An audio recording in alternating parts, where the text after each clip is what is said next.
Apparently not everything. We've got indications from the Department of Justice that there are things that are going to be withheld, at least, or handed out at a later date. Now, the law in this case that was passed by Congress and signed by President Trump required that all the Epstein files be released by midnight tonight, Friday, December 9th. Wait, let me make sure you caught that.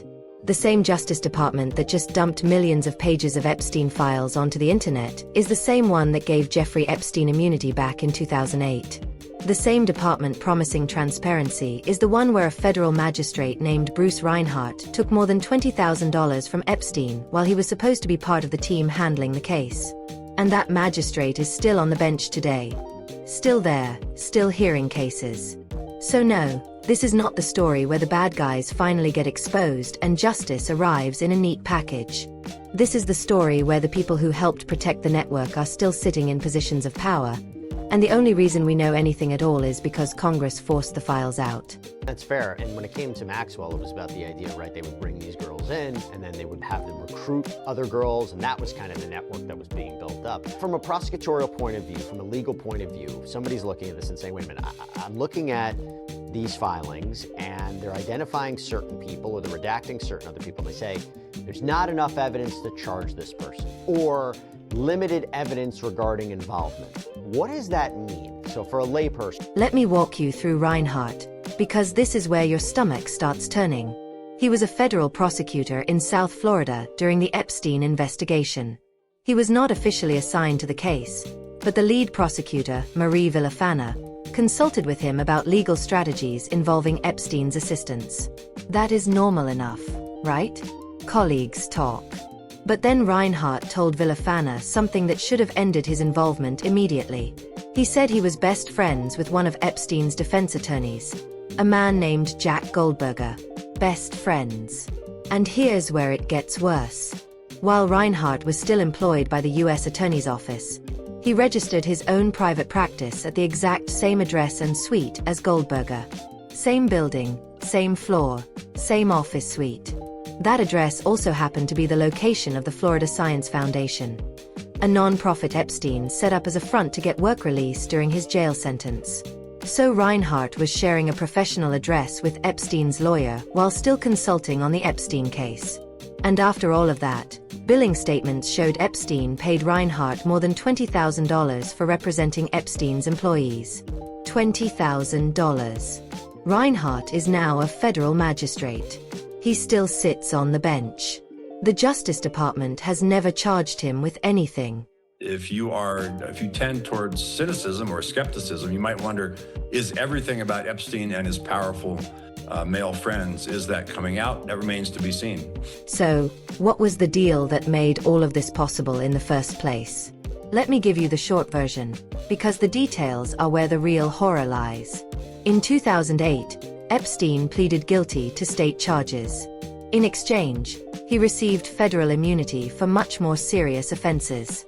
He served 13 months in the Palm Beach County Jail. But here's the detail that should stop you cold. He was approved for work release. That meant he could leave the jail for 12 hours a day, 7 days a week, to go work at that foundation office. While he was technically still incarcerated, he continued bringing young women into that office. Court records later showed that, despite being guarded by sheriff's deputies, Epstein was able to have them there. He was serving time while doing exactly what put him in the system in the first place. And that arrangement lasted for more than a year. A convicted offender on work release, running operations out of an office, with the system's blessing. Now jump forward to July 2026. Ghislaine Maxwell, a convicted trafficking offender and perjurer, sat down with the Deputy Attorney General, Todd Blanche, for a 9-hour interview. 9 hours. The Justice Department said it was an information-gathering opportunity to determine whether Maxwell had knowledge about anyone who committed crimes against victims. But what actually happened? Maxwell spent a huge portion of that time denying Virginia Giuffre's allegations about Prince Andrew. She called the infamous photo fake. She argued the bathroom in her London home was too small for anything to have happened there. She claimed she never set Andrew up with Giuffre or anyone else. Let that sit for a second. The United States government gave 9 hours of platform time to a convicted felon whose victims included dozens of young women. Jeffrey's family responded by calling Maxwell a monster who deserves to rot in prison. Jeffrey herself is gone. She ended her life in 2025. So the government amplified Maxwell's denials while the victim who made the allegations can no longer speak. That is not transparency. That is the government giving a convicted liar a megaphone. The Maxwell interview is and never was part of the Epstein files. She was sentenced in 2025. This was an interview by Trump's lawyer to protect Trump from the fallout about the Epstein files. What this really is nothing but a sketchy PR stunt by the Department of Justice. And we have seen this movie before. The Maxwell interview is to the Epstein files what the Barr letter was to the Mueller investigation. But here's where the files actually do real damage. Prince Andrew always claimed his December 2010 trip to New York had one purpose. He said he went there to end his friendship with Jeffrey Epstein. He said it on the record. He repeated it for years. The emails in the files tell a completely different story. They show Andrew stayed at Epstein's Manhattan mansion for a full week. He attended dinners with Woody Allen. He discussed visiting Epstein's private island. He made plans with Naomi Campbell. He asked Epstein to arrange meetings with business figures. One email shows Epstein arranging for a young woman to have lunch with Andrew during the trip. Another shows a staff member being sent to retrieve $5,000 in cash because Epstein was out. Then, after Andrew returned to London, he sent Epstein a message saying, "Wish I was still a pet in your family." That is not a man ending a friendship. That is a man deeply embedded in Epstein's world, having the time of his life, and then lying about it for more than a decade. The files caught a royal prince in a documented lie. Hard evidence. No spin. Again, there was new names in some of the emails that I think investigators need to look at. In particular, I jumped on the name of a modeling agent who, in a similar fashion to Jean-Luc Brunel, who brought underage girls from overseas to Jeffrey Epstein for abuse. There was another man. What was interesting about this other individual is that he also apparently provided young models for Donald Trump's modeling agency. So the files work. They expose people. They catch powerful figures in contradictions they cannot explain away. That is the part of this story that is real and verifiable. And it raises a question that the Justice Department's own file release cannot answer. If the files exposed Prince Andrew, and if they are supposed to represent full transparency, then what about the other names in those documents? What about the celebrities whose names appear in the files but have never been asked the same questions? Oprah Winfrey, Ellen DeGeneres, their names are in there. Serious accusations have been made about them in connection with Epstein's operations. And here's the part that should make you wonder what is really going on. Neither of them has filed a defamation lawsuit. Not one. Not against the accusers, not against the people repeating the claims, not against the media outlets running the stories. Years of accusations. And nothing. No legal action. No public demands for retractions. No aggressive defense. Just silence. Think about that for a moment. If someone accused you of being involved in something like this, and you had done nothing wrong, would you stay quiet? Would you let the accusations sit there unanswered for years? Or would you hire the most aggressive lawyers you could find and go after every single person spreading those claims? That is what innocent people do. That is what happens when allegations are false. But Oprah and Ellen have done nothing. No lawsuits. No public campaigns to clear their names. No press conferences demanding accountability. Just silence. And silence in a story like this starts to look like something else entirely. It starts to look like the kind of silence that comes from people who do not want to trigger discovery. Because once you file a defamation lawsuit, the other side gets to ask questions. They get to demand documents. They get to put you under oath. And if there is something in those documents, or in those allegations, that you do not want exposed, the last thing you would ever do is open that door. I know, but we have a congressional act now to requiring the release, but they're going to say, you know what? Subject to Tom redaction. Hanks, it's unfair that he was mentioned The because he law was eating says Skittles. subject to redaction. Subject to redaction. And we all know what that means. That's to protect. That's why I'm saying you will never be satisfied with what's released. So, the files caught a royal prince in a lie. They proved the system was corrupted from the inside by people like Bruce Reinhardt, who is still on the bench. They showed the government platforming a convicted felon while the victim who accused her is no longer able to respond. That is already a disaster. But the story does not end there. The story widens into two names that have not been touched. Two celebrities who have not been asked the hard questions. Two women who have every resource in the world to fight back if the accusations were false, yet have chosen to do nothing. That is the question the files leave hanging in the air. Why haven't they sued? What are they so afraid of having dragged into the light? You already know the question from Section 1. Two of the most powerful women in entertainment have serious accusations surrounding their names, and neither has filed a defamation lawsuit. No cease and desist letters. No press conferences. No aggressive legal pushback. Just silence. But here is what we have not talked about yet. What happens when silence is not just quiet, but part of a much older pattern? Because when you start pulling at the threads around Oprah Winfrey and Ellen DeGeneres, you do not find isolated incidents.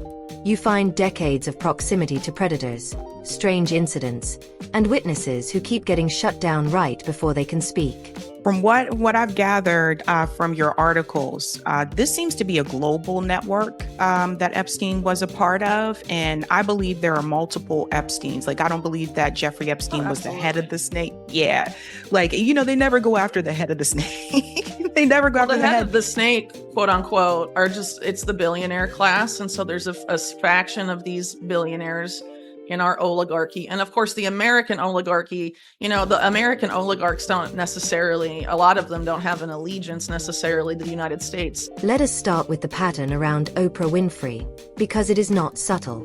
She promoted John of God on her show, a Brazilian faith healer who was later convicted of horrific crimes against dozens of women. She was also close friends with Harvey Weinstein for years, attending his parties, introducing him to young women, and giving him her personal endorsement. After Weinstein fell, she said she was fooled like everyone else. But here is the thing. She never asked questions. She never investigated. She just kept validating these men, putting them in front of her audience and making them appear safe. Then there were the Diddy parties, the same parties now being examined by federal investigators. And her name appears in the Epstein files multiple times, including an email where Sarah Ferguson asked Oprah for advice before going on her show. None of that is criminal, but it is a pattern. Proximity, validation, silence, over and over again. Now shift to Ellen DeGeneres, because the story around her is stranger and darker. And Hetchy was Ellen's partner through most of the 1990s, one of the most visible celebrity relationships of that era. Magazine covers, red carpets, the whole fairy tale. But according to people who worked with and, behind closed doors, things were very different. And was working on a documentary about trafficking networks called Children of the Machine. People close to that project say she witnessed things during her time with Ellen that she spent years trying to process. Things she could barely put into words. Then, in August 2022, and Hetchy was involved in a single car crash in Los Angeles. High speed. Fire. The official ruling was an accident. But people close to Anne, and sources within the documentary team, believe something else. They believe the crash was not random. They believe she was silenced. We are not stating that as fact. We are telling you what the people closest to her have said. That pattern of silencing is not new. Think about Jeffrey Epstein's circumstances in federal custody. Cameras malfunctioning. A cellmate transferred out at the last minute. A body with a broken neck. No answers. Every time someone gets too close to exposing the network, something happens. The question is not whether that is true anymore. The question is, who is going to be next? Because right now, there is a living witness who has been trying to warn everyone for decades. And he says the biggest revelations are still coming. And Stephanie Ramos joining us live. And Stephanie, there have also been more cases filed in court with those accusers attempting to go after potential co-conspirators. That's exactly right, Whit. 2 more women are suing Epstein's estate. They say they were recruited by an unnamed Epstein employee. Now, this is in addition to the lawsuit filed against Epstein's longtime friend, Ghislaine Maxwell, who is also accused of recruiting for him. Maxwell denies any wrongdoing. Corey Feldman was one of the biggest child stars of the 1980s. The Goonies, Stand By Me, The Lost Boys. He has been trying to expose Hollywood's darkest secrets for more than a decade. In 2020, he spent $1.3 million of his own money to make a documentary called My Truth: The Rape of 2 Coreys. In that film, he named specific abusers: Marty Weiss, John Grissom, Charlie Sheen. He named names. And then the streaming website for the documentary crashed 15 minutes into the premiere. Audience members reported that it looked like a real-time hack. Was it actually hacked? Nobody knows for certain, but the timing was suspicious enough that even skeptics admitted something was off. Feldman has a track record. He has been right before, and every time he gets close to the truth, something tries to shut him down. Now here is where it gets even stranger. According to sources close to Feldman's inner circle, he has been quietly gathering evidence about what certain A-list celebrities were doing on Epstein Island. Evidence that goes far beyond what he revealed in 2020. These sources claim Feldman has collected testimony about specific individuals who traveled to that island. Individuals whose names have not yet been made public. And 2 of those names are allegedly Ellen DeGeneres and Oprah Winfrey. What they allegedly participated in, what they allegedly consumed, are claims that most people do not even want to think about.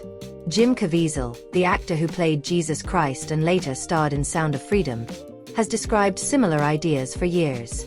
He calls it an 8-armed octopus, each arm representing a different sector of power.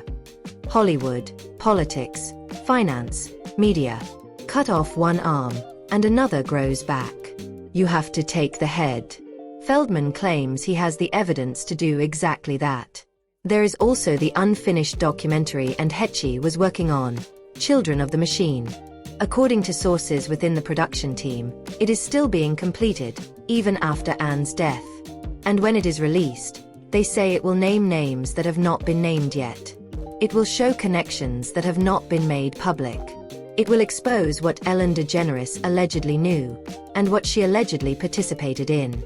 The team is still underground. Still working. Still promising to release it. No matter what. Between Feldman's ongoing investigation, the Diddy case, the Epstein document releases, and the documentary and Hetchy was working on, something is shifting. But do not expect the system to just let it happen. When it comes to what's in these files, we've seen dozens of new photos we haven't seen before of Epstein and Ghislaine Maxwell with very high-profile people, celebrities, people like Mick Jagger and Michael Jackson, like you showed, also like British royalty and actors. All of that we sort of knew was happening. I want to highlight specifically 2 for the public interest, and that is President Clinton and President Trump. Because the same forces that protected Jeffrey Epstein are still in place. Bruce Reinhart is still a federal magistrate. The same prosecutors who took Epstein's money are still practicing law. The Justice Department has never charged any of its own officials, even after documentary proof of corruption. The same department that gave Ghislaine Maxwell a 9-hour platform to deny everything is the same department deciding which files to release next, and which to hold back. The network is still operational. The only difference now is that we have the documents. We have the emails. We have the flight logs. We have a convicted felon on record denying everything while her accuser is no longer with us. And we have 2 of the most powerful women in entertainment, Oprah Winfrey and Ellen DeGeneres, sitting in silence while serious accusations continue to build around them. I'm sorry that the Bureau of Prisons gets to decide. The Bureau of Prisons is run independently from the FBI, from the U.S. Attorney's Office, from the judiciary, and who knows where the person's going to go. That's just how it happens. Right. So for Ghislaine Maxwell to have been transferred to actually a prison that has very, very minimal security and is just not fit for someone who's been convicted of horrible crimes against children. So, where does that leave us? The same place Section 1 left us. But deeper. The files work. They expose people. They caught a royal prince in a documented lie. But they have not touched Oprah Winfrey or Ellen DeGeneres. Not yet. And the silence from both of them is becoming its own kind of signal. Because people with unlimited resources rarely stay quiet for years when facing serious accusations. They fight. They sue. They make the cost of repeating those claims extremely high. But Oprah and Ellen have done none of that. They have remained silent, hoping the story fades away. Spoiler alert, season 2 is on the way, so in the end, he obviously didn't kill himself. Just like Jeffrey Epstein. Shut up! I know he's your friend, but I don't care. And it is not going away. What do you honestly think explains that silence?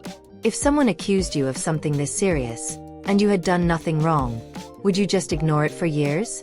Drop your thoughts in the comments. I genuinely want to hear what you think. Because something suggests the most significant parts of this story may not have been released yet. And when they are, a lot of silence may finally break. We will be watching.